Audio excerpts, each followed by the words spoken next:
E aí pessoal, tudo bem? Aqui é o Rony, professor de Física. Neste vídeo, vamos tratar da quantidade de calor latente. Quando uma substância sofre uma mudança de fase, dizemos que foi trocada certa quantidade de energia térmica através do processo calor. E essa quantidade de energia térmica é chamada de quantidade de calor latente. Representado pela letra Q, essa quantidade de energia é dada pela seguinte expressão, mais ou menos m vezes L. M representa a massa da substância e L é o calor específico latente da substância na mudança de fase em questão. As unidades adotadas são, para a quantidade de energia, temos o caloria, a massa é medida em grama, consequentemente L fica dado em calorias por grama. Agora, se a quantidade de energia for medida em joule e a massa em quilograma, o calor específico latente L passa a ser medido em joule por quilograma. Muito bem? De forma geral, temos os três estados físicos da matéria sofrendo as seguintes mudanças de fase. Nós temos a fusão, que representa a passagem da substância da fase sólida para a fase líquida. Temos a solidificação, situação em que a substância passa da fase líquida para a fase sólida. Temos a vaporização, situação em que a substância muda da fase líquida para a fase de vapor. A condensação, situação em que a substância muda da fase de vapor para a fase líquida. A liquefação, situação em que a substância muda da fase gasosa para a fase líquida, eu vou abordar futuramente no estudo dos diagramas de fase. Analisando esses processos de transição de fase, vemos que a fusão é um processo endotérmico, pois a substância, na fusão, precisa receber energia térmica. Consequentemente, eu posso calcular a quantidade de energia nesse processo a partir da seguinte expressão. Sendo um processo endotérmico, nós temos mais a massa da substância, que multiplica o calor específico latente da substância na fusão. A solidificação representa um processo exotérmico, portanto, é um processo no qual a substância cede energia térmica. Consequentemente, a quantidade de energia cedida nesse processo é dada simplesmente, observe o quadro, por menos m vezes o calor específico latente durante a fusão. Observe agora o porquê da troca de sinal. Eu estou considerando aqui a mesma substância com uma massa constante.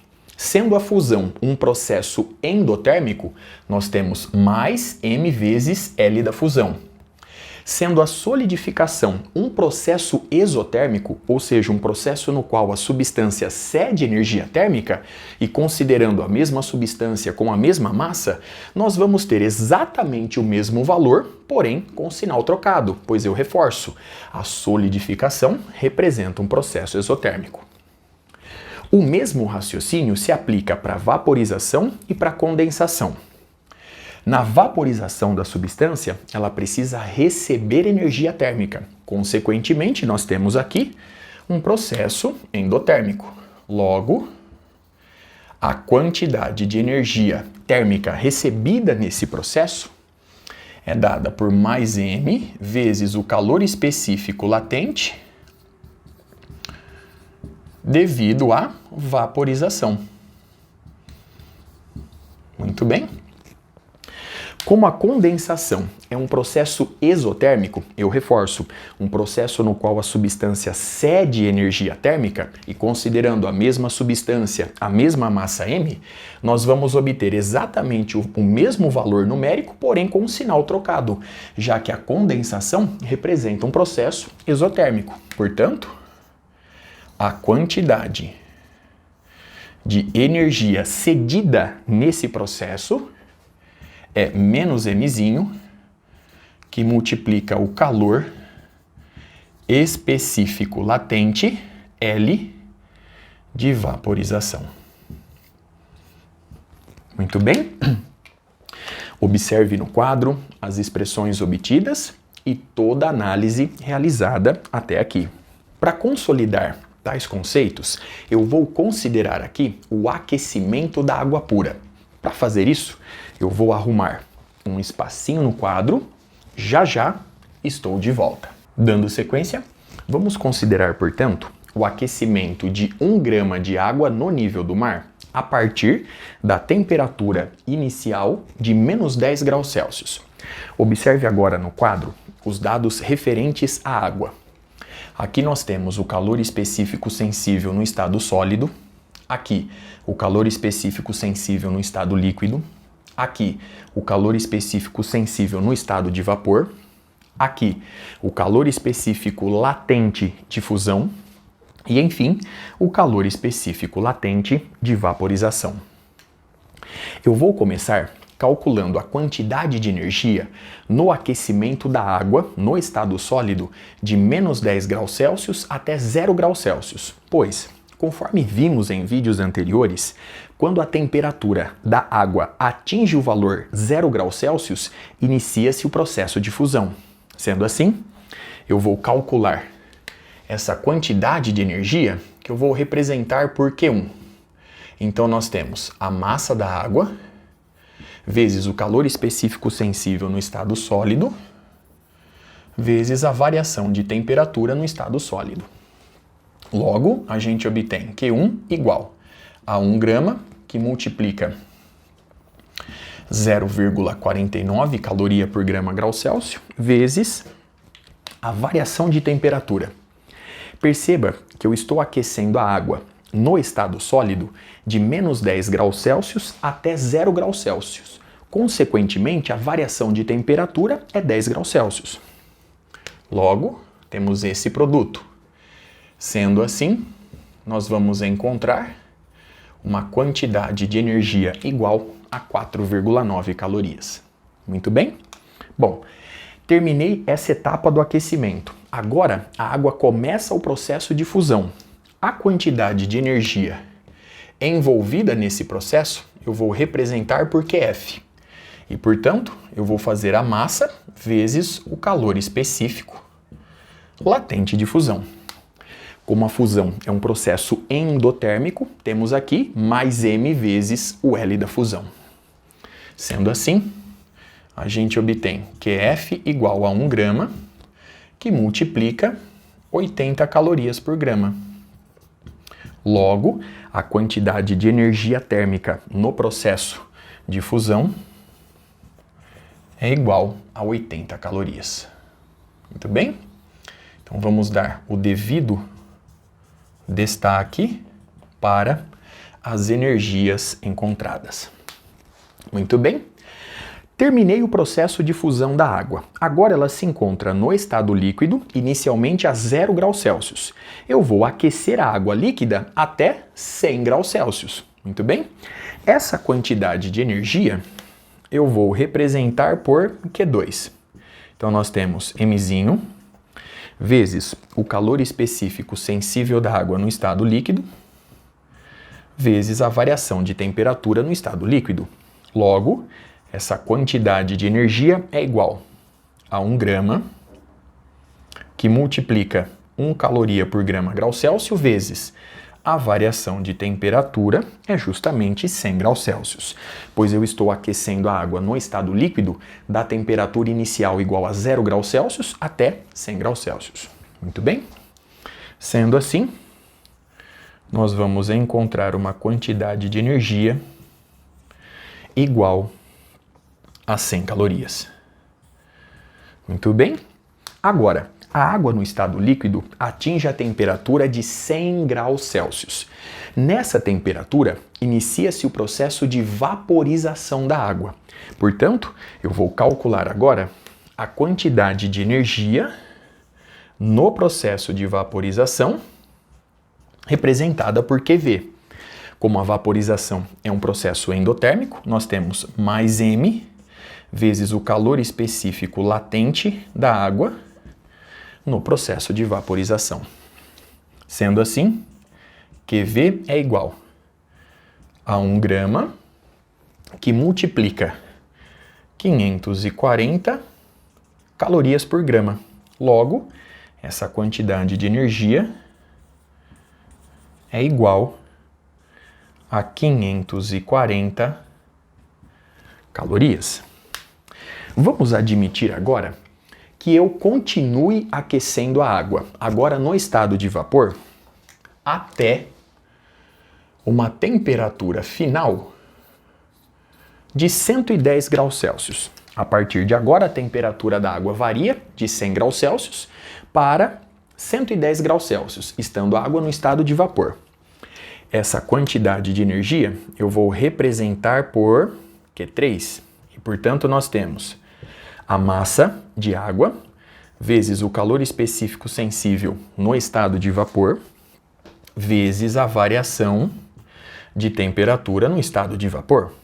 Logo, Q3 é igual a massa da água, 1 grama, o calor específico sensível no estado de vapor, 0,48,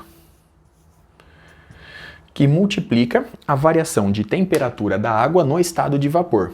Recordando, eu estou aquecendo a água de 100 para 110 graus Celsius. Portanto, temos uma variação de temperatura de 10 graus Celsius. Logo, efetuando esse produto, você vai encontrar uma quantidade de energia igual a 4,8 calorias.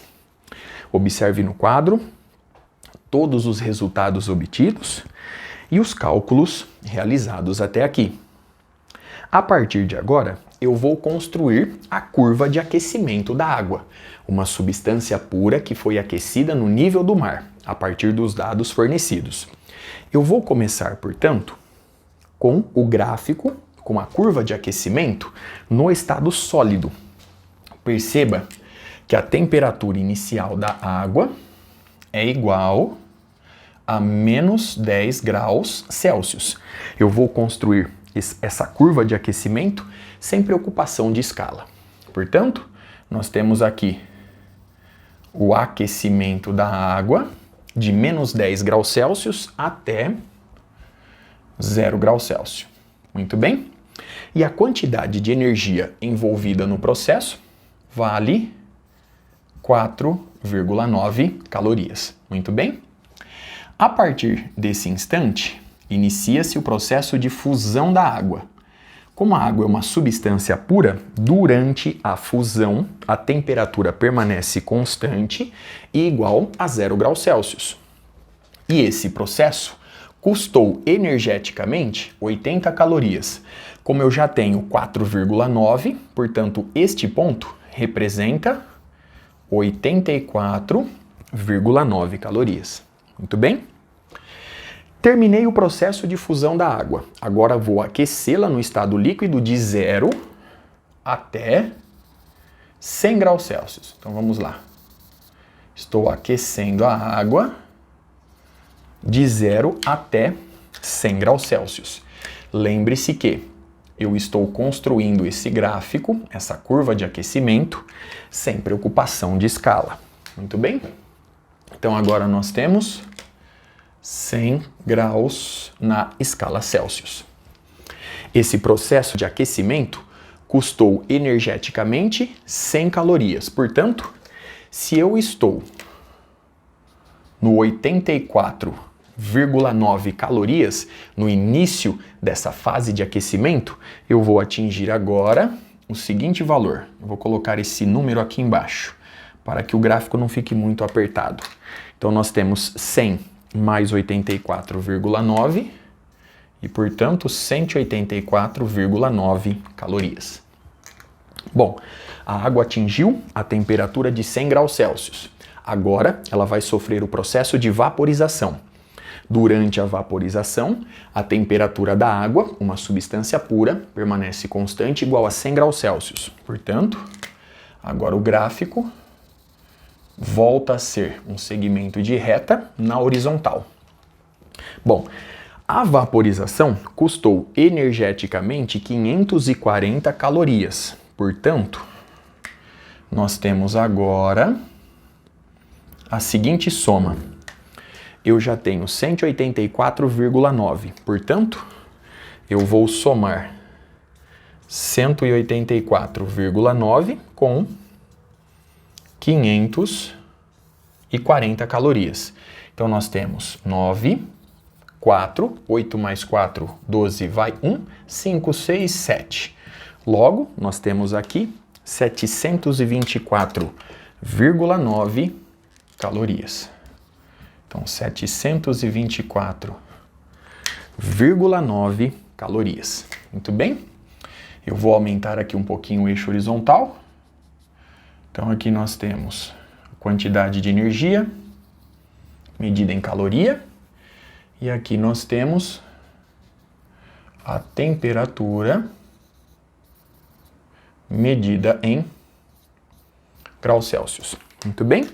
Agora, eu vou continuar aquecendo a água no estado de vapor agora. Portanto, a temperatura vai variar de 100 graus Celsius para 110 graus Celsius. Logo, eu vou obter esse trecho do gráfico. Então, vamos representar aqui a temperatura atingida. Então, nós temos 110 graus Celsius. E a quantidade de energia envolvida nesse processo está aqui, 4,8 calorias. Portanto, nós temos 724,9 somado com 4,8. Então, 9 mais 8, nós temos 17, vai 1. 4 mais 4, 8, mais 1, 9. Aqui o número 2, aqui o número 7.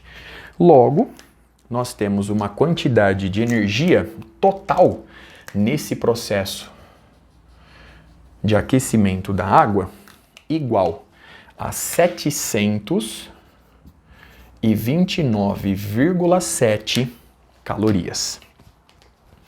Muito bem, observe no quadro, mais uma vez, o gráfico obtido e todos os cálculos realizados até aqui.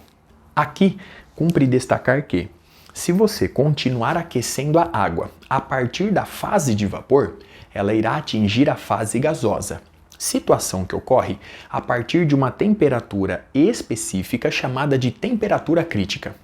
Abordaremos este estudo nos diagramas de fase. Para finalizar a análise desse gráfico, convém destacar que, neste trecho do aquecimento, nós temos a água na fase sólida. Durante a fusão, a água está existindo simultaneamente na fase sólida e na fase líquida. Neste trecho do aquecimento, a água se encontra na fase líquida. Aqui, a água se encontra simultaneamente na fase líquida e na fase de vapor. E, enfim, neste trecho do aquecimento, a água se encontra na fase de vapor. Muito bem? Agora, se você estiver aquecendo uma mistura, de forma geral, a temperatura durante a fusão e durante a vaporização não vão permanecer constantes. No entanto, existem misturas especiais. Nós temos a mistura eutética. É uma mistura na qual a temperatura durante a fusão permanece constante. Como exemplo, eu posso citar o bronze, constituído de 62% de estanho e 38% de chumbo. Temos também a mistura azeotrópica. É uma mistura na qual a temperatura durante a vaporização apenas permanece constante. Como exemplo, eu posso citar a mistura constituída de 95% de etanol e 5% de água. Com isso, eu encerro este vídeo. Até a próxima!